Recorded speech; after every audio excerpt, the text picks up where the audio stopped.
Nothing is shocking. It's that old term that every time somebody tells me something that just is supposedly outrageous, I just think back to that term, nothing shocking. And instantly it pops into mind somebody on fire sitting in a chair, I believe. It was the Jane's Addiction album from the early 90s of the same name, Nothing's Shocking. So every time I hear that term, it brings back the memories of that album. Although it's funny because even at that time, thinking back, 20, 25 years ago when that album was popular, that even then, people were ceasing to be shocked or amazed by anything that was happening. There were absurd stories all the time in the newspapers and elsewhere about people who had done the craziest things, and the media is always right there to tell us about it. They always, anything that is shocking will be put into print so everyone can say, ooh, wow, look at that. And sometimes it's so a person can feel better about themselves, even though we don't realize it. In other words, our obsession over negative news often is a comfort for us. It seems to be that, seeing how bad it could be or how bad the rest of the world is, that maybe we can get a better look at, how stable we really are in our lives. But unfortunately, that's backfired. What it's done is all the shocking, stories have basically just led us to believe that the world is a scary place and everyone's out to get us. And when I say us, I just mean a portion of people. I know most people don't really believe that the world's out to get them. I think that a lot of one way of thinking is that everyone's just doing their own thing and people will take advantage if you allow them to. Another way of thinking is that everyone is truly trying to pull one over on you, and that includes employers, that extends to the government, to every politician, every actor, anything you can imagine. People believe that everyone's lying to them. It's a byproduct of distrust that creates this air of fear, if you will, that everyone is out to get us. And a lot of people don't like to use the word fear. In my view, it's very difficult to separate fear from intensity. In fact, let me give you an example. If somebody's very much into conspiracy theories and they spend, any significant chunk of their day researching as best they can to see the bad things that have happened, or which conspiracies or which lies may have unfolded, or whether a FEMA camp's going to open up, whatever it might be, that a person will claim that they're just being cautious and aware, and claim that being awake is different than being fearful. But I don't think it's a matter of feeling fear in your heart for the things that are happening, or actually feeling anxious. It's anxiety, but a different form of anxiety. It's not actual fear. It's not physical fear, but it manifests itself in emotions and people getting riled up and upset. So if the things that you're learning in the world are causing you to be upset, then it may not be fear, but it's still unhealthy in a way. And but that's to each his own. I'm not here to say anyone shouldn't, The conspiracy world is just one aspect of it, and I don't even like using that term, but I just know some people are very, very into everything that's wrong with the world. And it's very difficult to reach in and say, okay, where are the positivity? Where's the change? Where's the option? Where's the plan B? In other words, instead of saying that we're all doomed, whether it be through our own destruction of the environment, whether it be some Illuminati New World Order that's going to make us all slaves, whether it be mind control or chemtrails or an earthquake or a catastrophe through an asteroid. Even if the world's going to end tomorrow, the question is, what do we do today to make it the best world that we can to live in? And that's very difficult. With 7 billion people, trying to assume what's best for everyone is not something that's possible. And there are certain points that we can agree on, but even they have, once they're picked apart and really looked at from the outside, you see that it doesn't always work. In other words, saying something like love is the answer, that may work in a commune where everyone loves one another, but if you can love someone all you want, if you have a psychopath that's out, looking to endanger others for his own gain, then it's an issue. In our society, we wait till someone does something and then lock them away, but it doesn't solve the problem. We've always had issues with what to do with criminals, what to do, and it's a very subjective thing, like what a criminal is. Half the people in prison are there for drug offenses. That should be shocking, if anything. But is it? No. That so many billions of dollars are spent keeping people in prison for consuming things that they choose. And that should shock people, but it doesn't. And many of the facts and figures and numbers, it's not a matter of being shocked. It's a matter of it inspiring you to actually take action and do something about it. And in order to do that, we have to know if our beliefs about the situation are actually legitimate. In other words, I could sit and say, well, having all these people in prison for using drugs isn't helping, it's actually harming our society. And then the counter argument would be, well, if you could release all of those millions of prisoners tomorrow, would you? And then a person could say, well, yes. And then they say, well, what if it ended up causing more crime and more problems? And you have to weigh the options. You can't know. You cannot speculate on what may happen. You can only look at situations that have happened in the past and compare them. And that's what we're doing right now with everything. In politics, in religion, in science, all of these aspects of society, they seem to be, they're all aspects of the same reality, but I wouldn't say reality, I would say they're all aspects of our humanity and what makes us who we are. As much as an atheist may say that religion is the problem, and religious may say that atheism is a problem, and both of them are sides of the same coin. Belief and disbelief is a varied subject. Not even the Christians believe what other Christians believe. Everyone has their own, components that fit into their belief system that are seldom discussed. Same with atheists. Some atheists may believe we came of dirt, and others may believe that really the universe is conscious, but that it's just not a personal God. We argue so much about these things that it shows me that it's important to us. And so religion or belief is important to people. Not what we believe, but knowing what others believe and comparing and trying to understand our place in this universe. And politics, I could say the same thing. I, for most of my life, have avoided politics. I can't stand getting involved with, politically charged discussions. But during this last election cycle, I found myself sucked in, and I had to, because I just was, the absurdity of it all. It brought back that nothing's shocking, Absolutely not. We can, the worst possible type of human being is the kind of person who tends to be in leadership roles. Unfortunately, that's my opinion.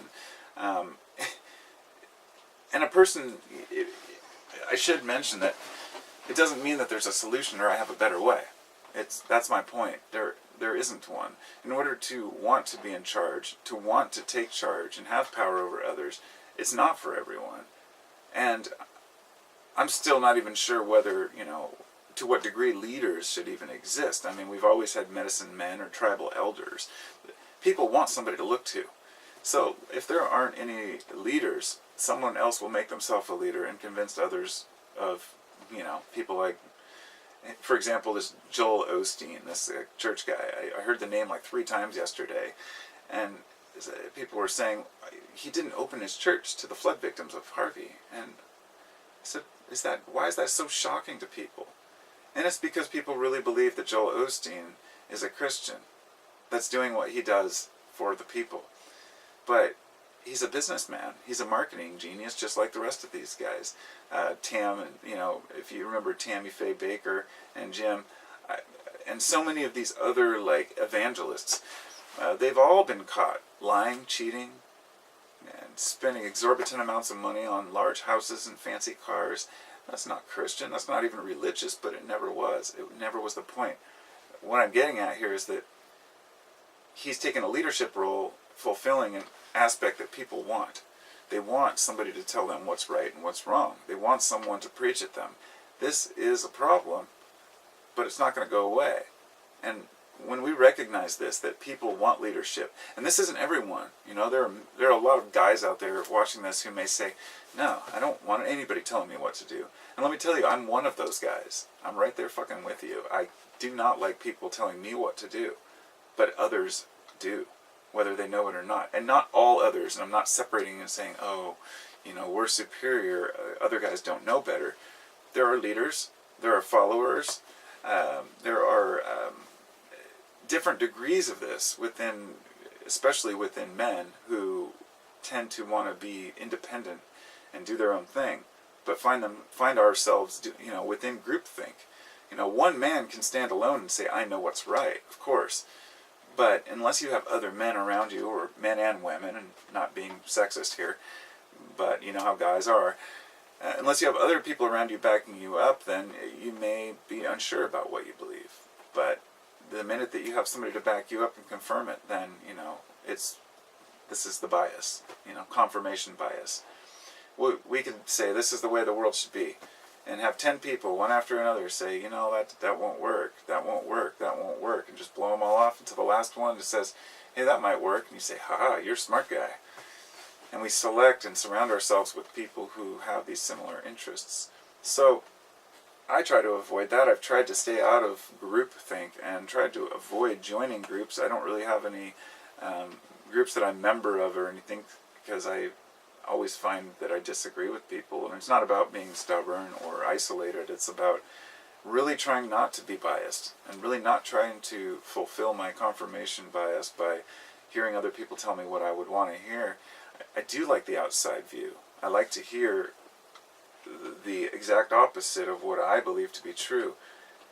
And when I find that the people who, let's say, have the opposite opinion, if they conduct themselves as complete imbeciles, if they cannot formulate what they are actually saying, or don't have anything to back it up, don't have any evidence, or just end up calling me a cunt or a troll or a shill, that's when I know that it's another one of these types, these group people, these conspiracy guys I was talking about earlier. The ones who will come to a video and I'll mention something about not believing a conspiracy, and then they'll bring in all their friends and they'll all start trolling me and repeating themselves over and over and over and calling me the same name. It's almost like insanity, if you will. Repeating yourself over and over, expecting the same results but not getting them, is the definition of insanity. And that's what a lot of people in general do.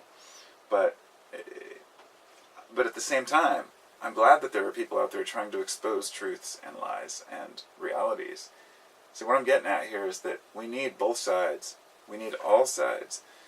But sides, when they come together, are going to be shocked by each other's behavior.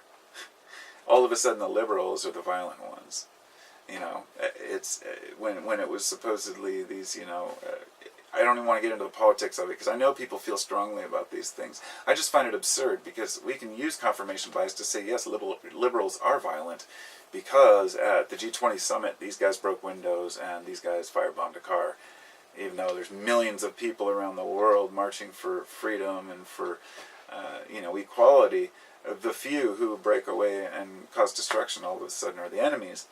Whereas we have our own government committing tyranny and violence against its own people, as we have forever, testing on our own people, yet we're still turned against each other. And that's the last aspect I'd like to mention, is when we say that nothing's shocking, turning a population against itself, making a society its own enemy, it's distracting, and it allows those who have real power to roll over the rest of us.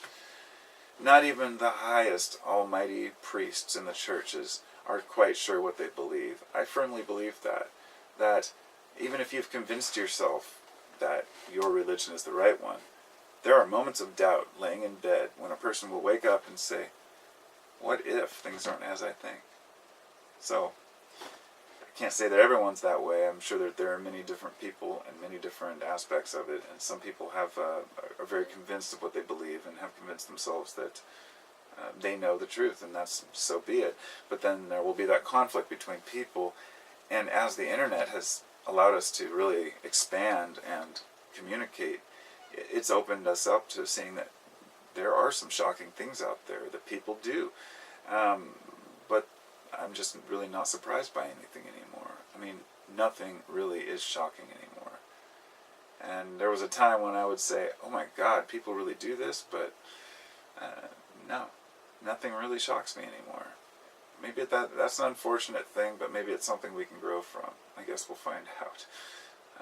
That's my personal take on it. But the minute we stop being shocked and surprised, surprise in itself is similar to fear.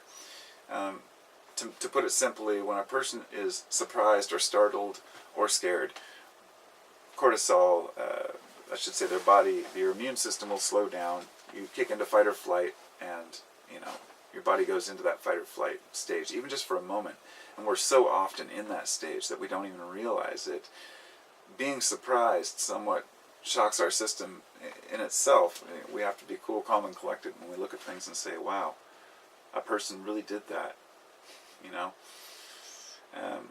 and still, even though we're not shocked by it, we have to be in touch with our emotions and still feel empathy for people. And I think that that's one of the most crucial parts of it, to still be able to read a story and not be shocked, but to be moved by it, because movement causes action, and action is the only thing that'll get results. But we're just kind of playing it day by day here, seeing where the world goes. So anyway, talk to y'all later. Have a wonderful day, and I hope you all are enjoying the end of your summer or your winter, wherever you live. Take care.